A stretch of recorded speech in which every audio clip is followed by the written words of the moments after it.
Para fabricar cada saco de cimento, são jogados na atmosfera mais de 14 quilos de dióxido de carbono. Ele mesmo, o CO2, um dos principais gases causadores do efeito estufa. É possível diminuir ou, pelo menos, controlar essas emissões? E os créditos de carbono? Eles podem servir para compensar essa fumaça toda? É o que você vai ver agora, no Em Discussão.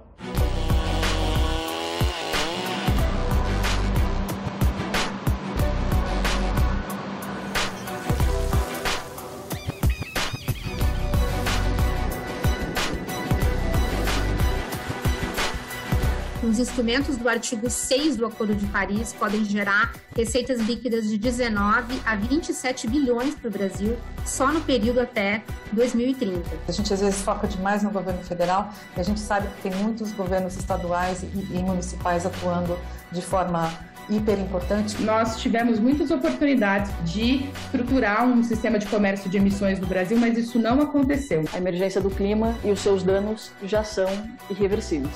A gente precisa agir e agir rápido.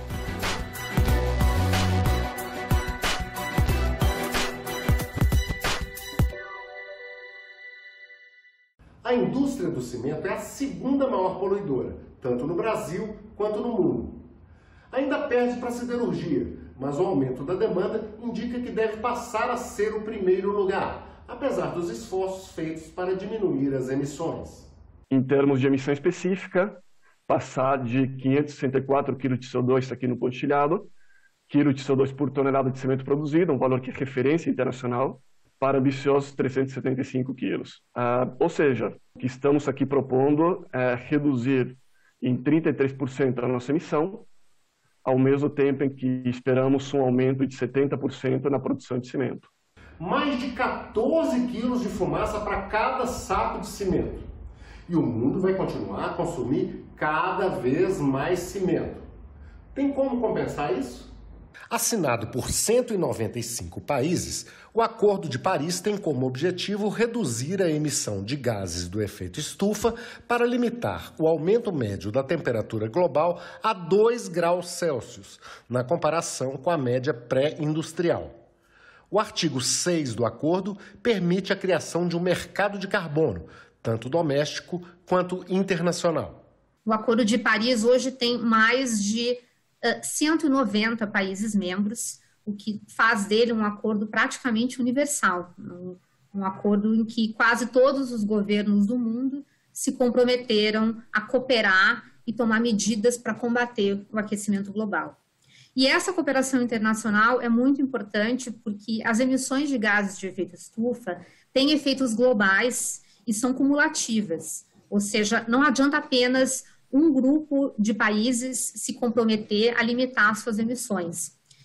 Todos os países têm que agir cooperativamente, porque se um falhar, vai comprometer a atmosfera e o clima com efeitos globais. A regulamentação do artigo 6 do Acordo de Paris foi um dos principais temas tratados na visita ao Brasil do parlamentar britânico Alok Sharma, presidente da Conferência do Clima deste ano. A gente vai precisar que no final deste ano o artigo 6 seja aprovado e esse foi um compromisso do presidente Alok Sharma para conosco, ele falou com isso para as não governamentais a semana passada.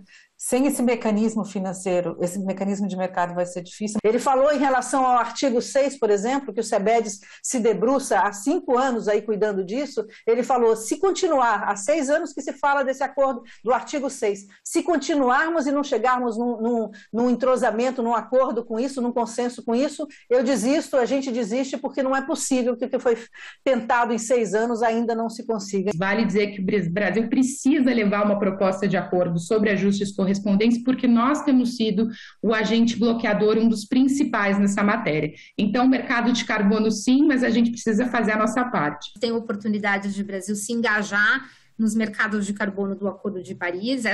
Esse é um potencial gigantesco, inclusive de um estudo realizado pelo IETA no ano de 2019, que estimou que os instrumentos do artigo 6 do Acordo de Paris podem gerar receitas líquidas de 19 a 27 bilhões para o Brasil, só no período até 2030.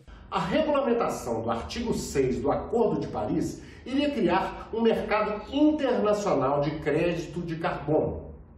Isso poderia favorecer o Brasil, que tem vastas florestas e tem um modelo energético mais limpo. Mas o país já poderia ter caminhado em outras direções. Cobrar um preço pelo carbono gerou no ano passado 53 bilhões de dólares de receitas para governos nacionais ou regionais. O Banco Mundial identificou 64 ações desse tipo, que podem ser a criação de uma taxa de carbono ou a adoção de um sistema de comércio de emissões, baseado em cotas e permissões.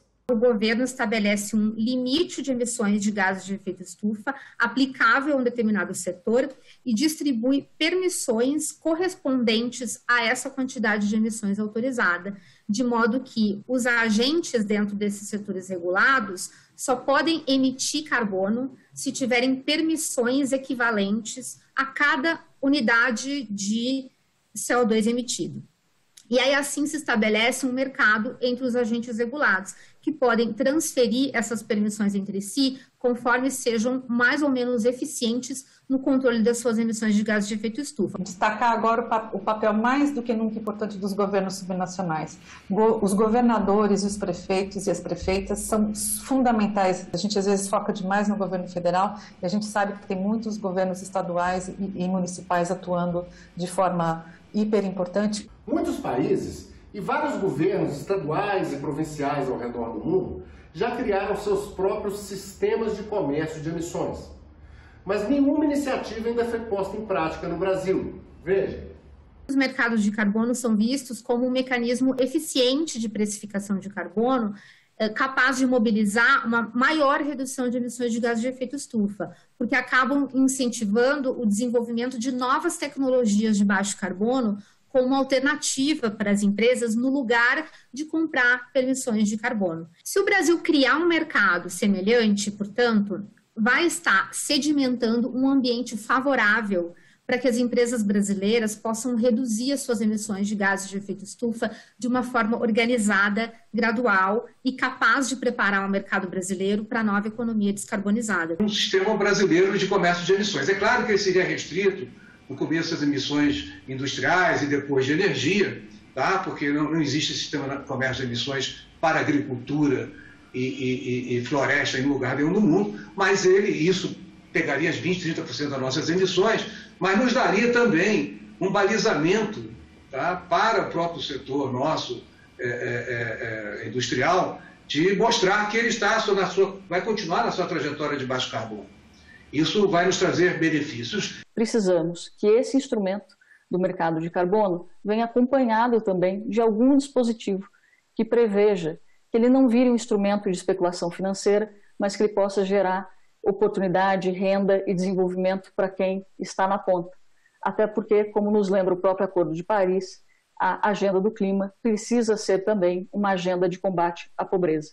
Isso não pode, me refiro aqui em especial ao mercado de carbono, ser visto como um tema de interesse só das empresas.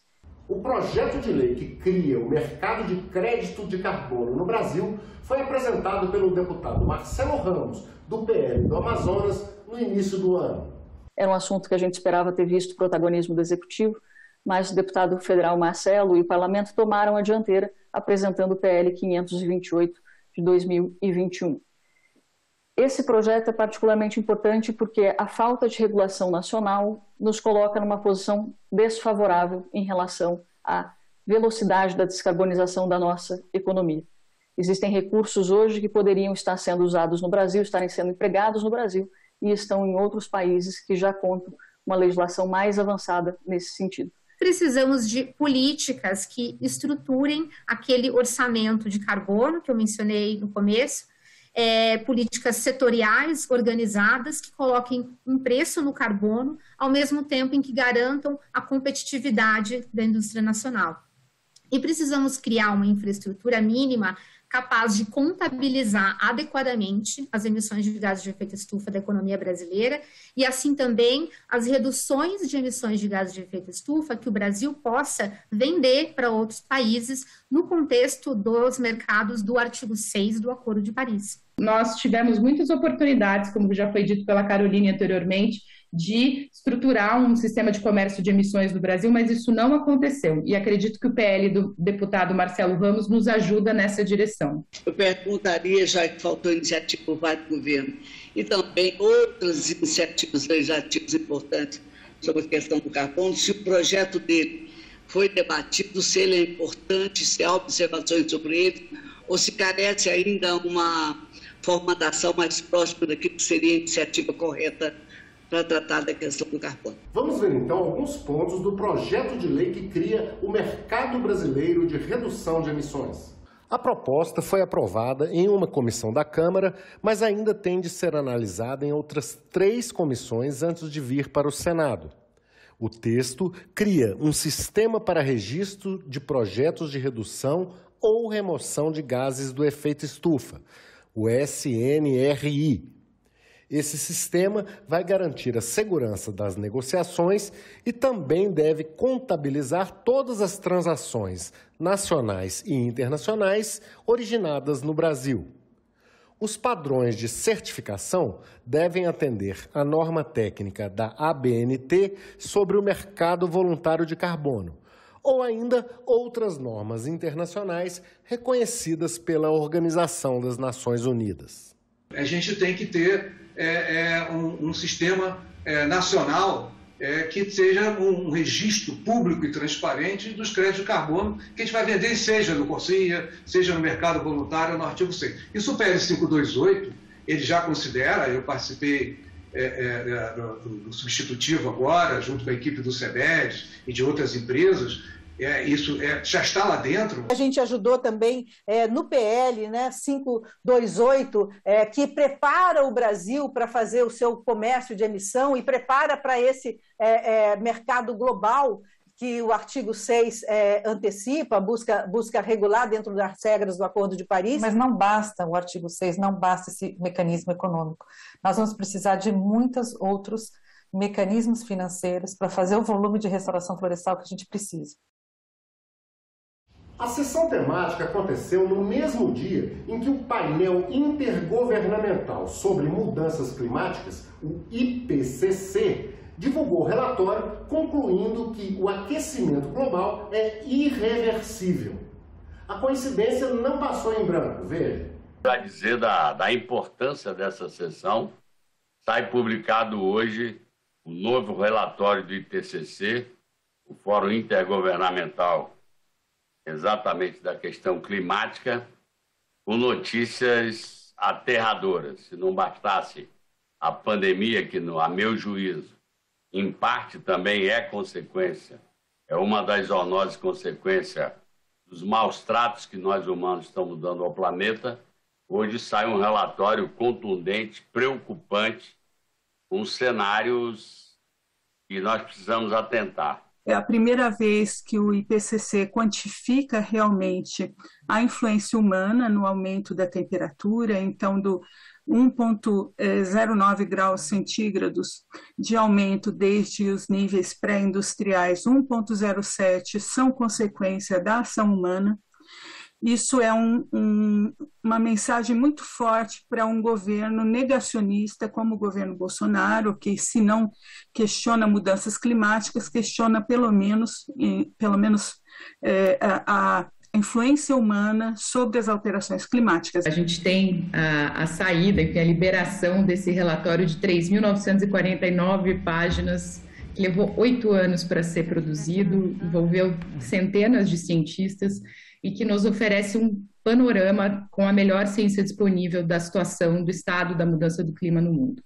É também hoje o dia em que nós celebramos o Dia Internacional dos Povos Indígenas, então é extremamente importante que a gente considere essas perspectivas tão caras aí à nossa cultura, à nossa diversidade. O relatório do IPCC teve o peso de um ultimato para o fim da emissão dos gases do efeito estufa. O relatório do IPCC coloca que ainda temos uma possibilidade de limitar o aumento da temperatura a 1,5 graus e desde que tomemos medidas drásticas, extremas e urgentes para reduzir emissões e também para proteção e restauração dos ecossistemas. A comunidade global não tem mais tempo para promover ações graduais de longo prazo e descarbonizar a economia é uma das maiores prioridades da humanidade, ao mesmo tempo em que isso gera enormes oportunidades para o Brasil, em termos de geração de empregos e renda em todo o território brasileiro. O relatório do IPCC, a que todos nós nos referimos aqui no dia de hoje, não deixa dúvidas. A emergência do clima e os seus danos já são irreversíveis. A gente precisa agir e agir rápido. E é preciso aumentar o nível dos compromissos assumidos no Acordo de Paris, aponta o relatório do IPCC.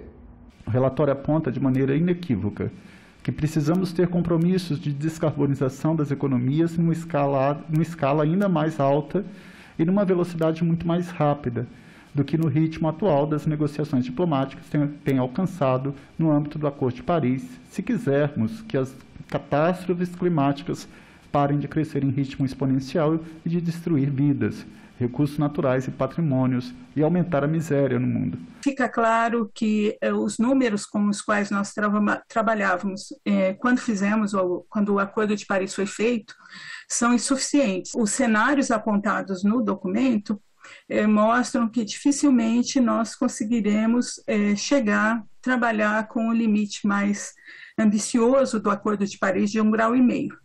Então, assim, o recado é o dano está na nossa porta, se mexam e sejam mais ambiciosos. A gente usa essa referência do 1,5 graus Celsius como se isso fosse, na verdade, a salvação. E não é a salvação. Na verdade, a gente está evitando os piores impactos, né? Um exemplo do que significa 1,5 graus Celsius é a questão dos corais marítimos, né? Entre 1,5 e 2 graus de aumento, a gente está falando uma perda de 80% dos corais a 1,5 de aumento de temperatura e 100% dos corais a 2 graus. Para melhorar o combate aos gases do efeito estufa, os países signatários do Acordo de Paris vão ter de aumentar os compromissos previstos em suas NDCs. Mas o que são NDCs? Os países que se tornaram membros do Acordo de Paris se comprometeram a contribuir para os esforços globais de combater o aquecimento global por meio de contribuições a cada 5 anos. Essas contribuições são as chamadas contribuições nacionalmente determinadas, as NDCs, que já foram bem mencionadas aqui, e a cada 5 anos, cada país deve apresentar as suas metas e medidas com o objetivo de promover uma progressiva limitação das suas emissões de gases de efeito estufa. O objetivo é que, no agregado, as NDCs dos países sejam capazes de reduzir e limitar as emissões globais de gases de efeito estufa em níveis suficientes para evitar atingir esse aumento de temperatura de 1 grau Celsius em relação aos níveis pré-industriais. Agora estamos diante do novo relatório do IPCC, que traz um recado também, sejam mais ambiciosos. Então, se os países atualizaram suas NDCs no final do ano passado, em dezembro de 2020, nem todos, né, acho que 45 países só atualizaram, o recado é agora, mexam nisso e sejam mais ambiciosos, porque não vai dar. É absolutamente urgente que cada país aumente seus compromissos e, no caso do Brasil, precisamos ter uma NDC muito mais forte. E, além disso, precisamos restaurar e fortalecer tremendamente a política nacional de mudança do clima, que foi devastada pelo atual governo. E os critérios para a elaboração de uma NDC brasileira também foram questionados pela ausência de uma maior participação da sociedade. A gente também avalia um critério que é o incentivo à mudança sistêmica, os setores que são abordados numa NDC, se esses setores têm metas específicas, setores estruturais como saúde, educação, políticas sociais, a questão de direitos humanos, senador, é extremamente importante, uma transição justa e abordagem transversais. A questão de inclusão e participação para nós do setor, né, das organizações da sociedade civil, ela é inegociável. Precisamos que o Brasil colabore com a discussão das NDCs a partir de uma ambição maior e que a sociedade civil seja ouvida nesse aspecto. O Brasil é um dos 45 países que atualizaram a sua NDC em 2020, mas está sendo acusado de ter dado uma pedalada climática na sua contribuição. O Brasil manteve os percentuais de redução prometidos para 2025 e 2030, 37% e 43%, mas mexeu na base de cálculo. O ano de referência de 2005, quando o Acordo de Paris foi redigido, o Brasil se comprometeu em 2015, no ano de referência de 2005, as emissões consideradas no caso brasileiro eram 2,1 bilhões de toneladas de gás carbônico equivalente. O Brasil atualizou isso para 2,8, manteve os percentuais, mas atualizou a base. O que significou isso na prática? Significou que o Brasil, com a NDC de 2020 atualizada, admitiu a emissão em 2030 de mais 400 milhões de toneladas de gás carbônico equivalente do que na primeira NDC. A gente acabou aumentando, né, ou diminuindo a nossa ambição, mantendo o mesmo valor de 43%. Hoje, com o desmatamento que nós tivemos em 2019, por exemplo, se a gente chegar com esse desmatamento até 2030, com essas taxas que a gente está hoje, que são altas, a gente vai ter atingido a nossa meta. Então, é fundamental que nós sejamos mais ambiciosos. Os NDCs são a maneira, o instrumento que o mundo se comunica na questão climática e baseadas numa premissa que é o das ambições progressivas. O Brasil, como já foi dito, apresentou uma revisão das suas NDCs muito aquém da ambição que se esperava e muito aquém da necessidade para 5 anos depois da assinatura do Acordo de Paris. E o Brasil também recebeu críticas por ainda não ter formalizado a sua intenção de antecipar a neutralidade na emissão de carbono de 2060 para 2050. Embora em abril, naquele evento lá nos Estados Unidos com o Biden, o presidente Bolsonaro tenha colocado que trouxe essa meta para frente até 2050, isso não aconteceu formalmente, porque o documento que está na Convenção de Clima fala em 2060, então seria mais um dos motivos para que a NDC fosse revista e fosse ajustada antes da COP26. O presidente falou disso na cúpula da Terra em abril, não está em nenhum papel, nenhum decreto, nenhuma portaria, em nenhum lugar. E a importância do parlamento para encaminhar uma política climática brasileira foi muito enfatizada. Esta casa legislativa é de suma importância, talvez a mais importante hoje no Brasil. Se o Senado não cobrar das instituições e dos atores no país esse compromisso de alto nível, de ambição, nós não conseguiremos. O mundo olha para o Brasil hoje e olha para o Congresso Nacional também. Não é só o Executivo que está sendo observado e, obviamente, avaliado. É muito importante evitar retrocessos legislativos. Acho que está mais do que na hora do parlamento, na sua função de acompanhamento de políticas públicas, de exigir mais ambição, de exigir concretude no que o governo brasileiro se responsabiliza, se promete ou se responsabiliza por fazer nessa área. Porque também não adianta prometer números para 2025 e 2030 e não fazer nada internamente. Eu acho que o parlamento, em especial o Senado Federal, deve ter uma atuação muito mais proativa.